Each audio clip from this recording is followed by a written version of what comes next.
So, we are going to build up the whole idea of wavelets by starting from what is called the Haar multi-resolution analysis. Haar incidentally is the name of a mathematician. Call him a mathematician, call him a scientist, what you will, but one of the beautiful things that this gentleman proposed was what is called a dual of the idea of Fourier analysis. What do we do in Fourier analysis? We allow even discontinuous waveforms, we allow non-smooth waveforms, and we convert them into a sum or a linear combination of extremely smooth functions, namely the sine waves. Haar said, can we do exactly the dual? Can we in principle take smooth functions and convert them into a linear combination of effectively jagged or discontinuous functions? Why on earth would one like to do something like that? Again, let us reflect for a minute. A few years before, this might have seemed silly to do, but today it is not. What are you doing when you are doing digital communication? You are transmitting audio, you are transmitting pictures, and you are doing all this actually with a large level of discontinuity. How does one record digital audio? One firstly samples. So, one takes values of the audio signal at different points in time, one digitizes them, and one then records those digital values as a stream of bits. All of these are highly discontinuous operations. You are forcibly introducing discontinuity in time, and on top of that you are introducing discontinuity in amplitude by quantization. So, wanting to represent the beautiful smooth audio in terms of very discontinuous bit streams is very beneficial to digital communication. And in fact, none of us complain when we have a good digital audio recording. Sometimes we even say that a digital audio recording is better than an analog recording as we had in the past. So, going from smooth to non-smooth has its place in modern communication and signal processing.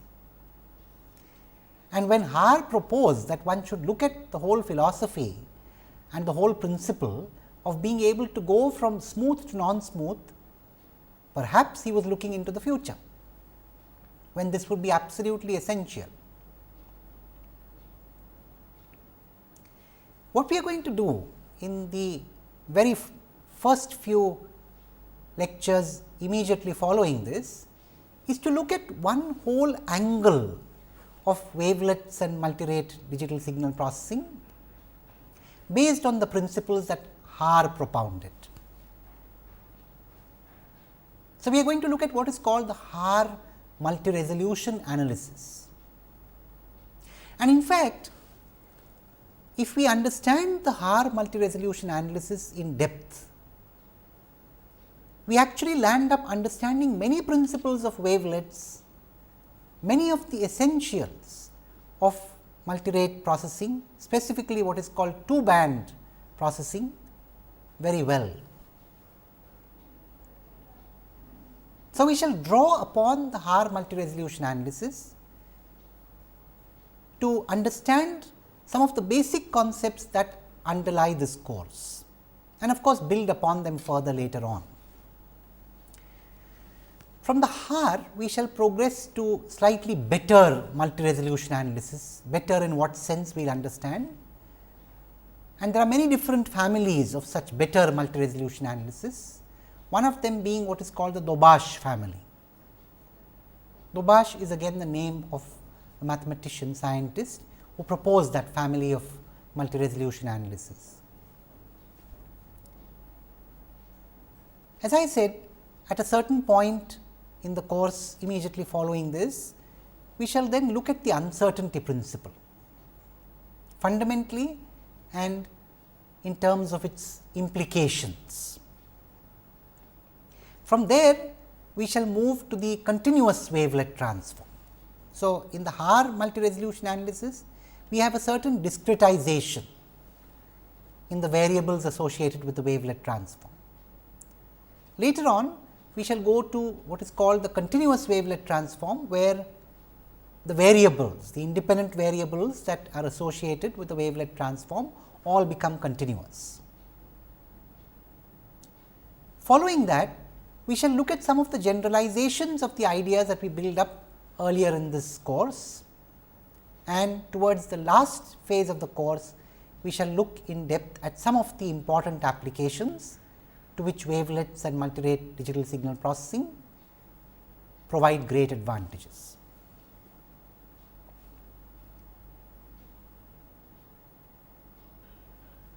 Now, I would like to spend a little while in this lecture on building up in parallel some of the developments that took place to introduce the subject of multirate digital signal processing. What is multirate? What rate are we talking about here? And why do we need to talk about multirate? Why is it connected with wavelets?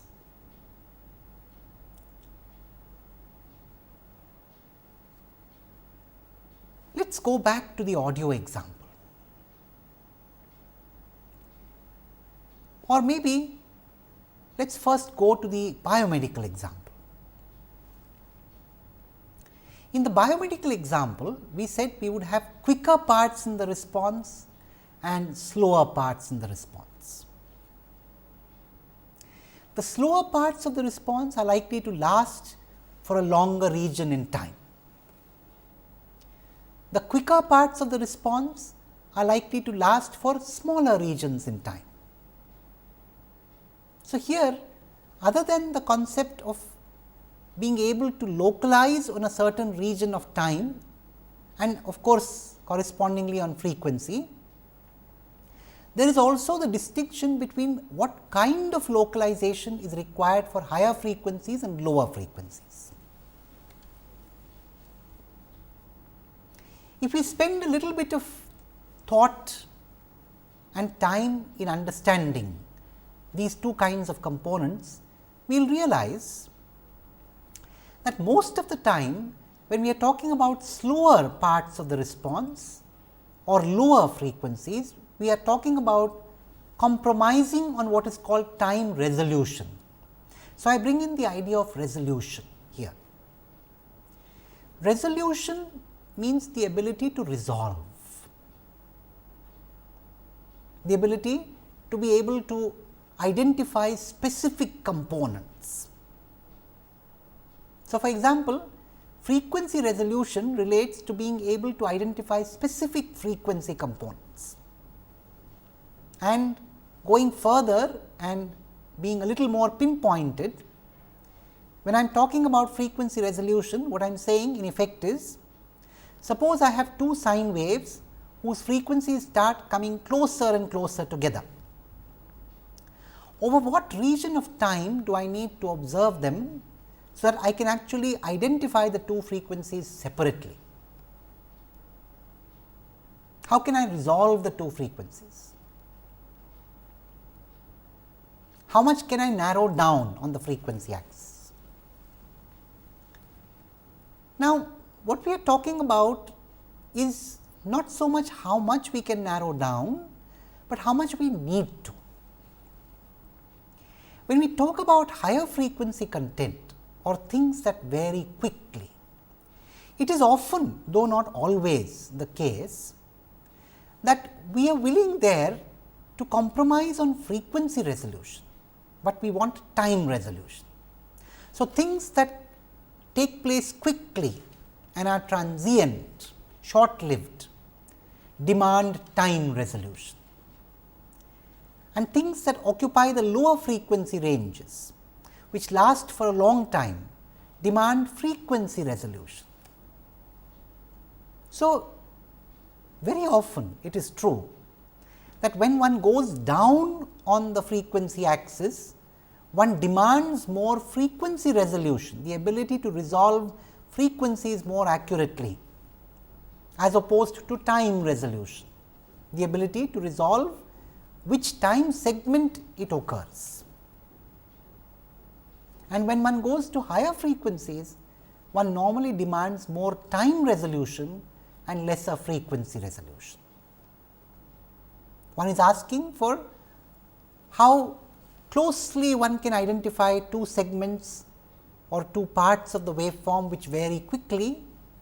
That means, one is trying to narrow down on the time axis, and in doing so, then one must compromise on the frequency axis.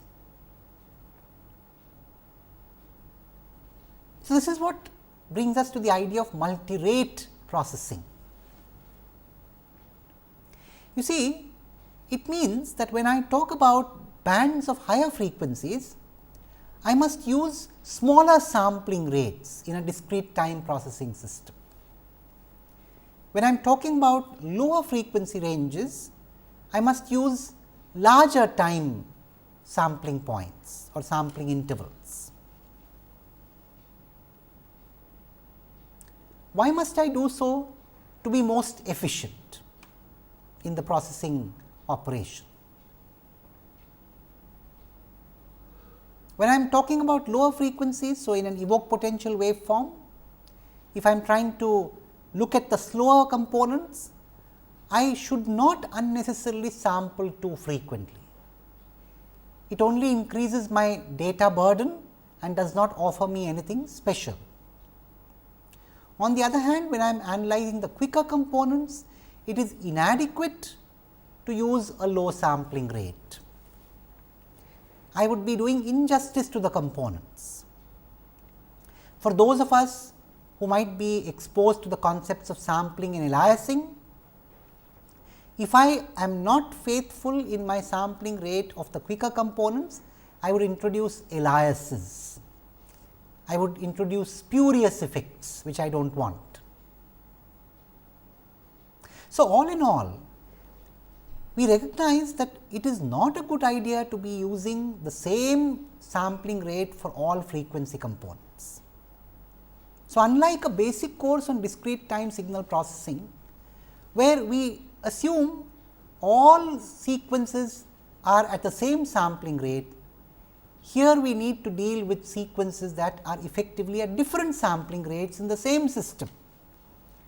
That means, we also need to deal with systems that operate with different sampling rates, and that is why we talk about multi-rate discrete time signal processing. Now, at a conceptual level, we understand very well why there is a close relationship between multi-rate discrete time signal processing, the idea of uncertainty, the requirement of resolution. And if we go further, then when we do multi-rate discrete time signal processing, we also bring in a new concept of filter banks versus filters.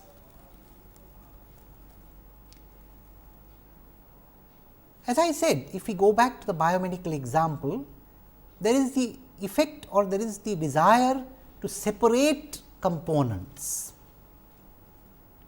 So, when I wish to separate components, naturally I wish to have many different operators all at once. So, I need a system of filters which not only have certain individual characteristics, but which also have collective characteristics. So, I need to be able to analyze and then synthesize, and all this with localization included. This is what we mean by a filter bank. So, a bank of filters as opposed to a single filter in discrete time signal processing refers to a set of filters which either have a common input or a common point of output or summation output.